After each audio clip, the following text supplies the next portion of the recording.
Hi guys! For today's videos guys, gusto ko lang i-flex ang dragon fruit na tanim sa paso guys. Kasi madami siyang bulaklak. Nakakatuwa guys kasi kasi pag mamunga, ayan. So, mamayang gabi guys, samahan niyo ako at tignan natin kung paano ba bubukas, ayan.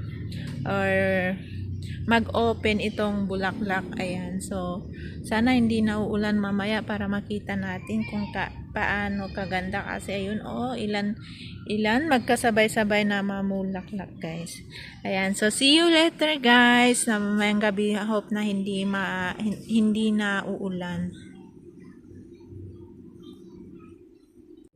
Hello guys, time check is 10:29 sa gabi guys. So ganyan na po sila na mulaklak guys. Ayun.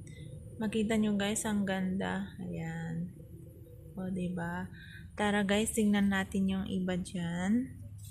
Ayan. Lalaki pa yan guys, mga 12 midnight. Ayan. Mag-o-open pa yan. O, diba guys, ang ganda ng bulaklak ng dragon fruits. See?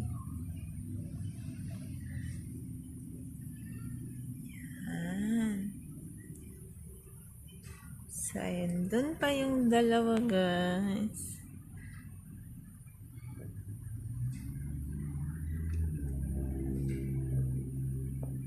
Ayan.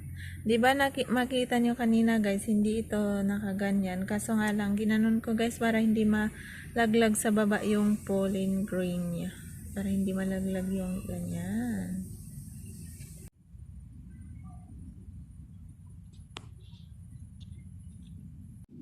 So, ayan guys, dyan po nagtapos ang ating video guys. So, thank you so much guys for watching guys. See you again on the next video. Bye-bye and God bless everyone.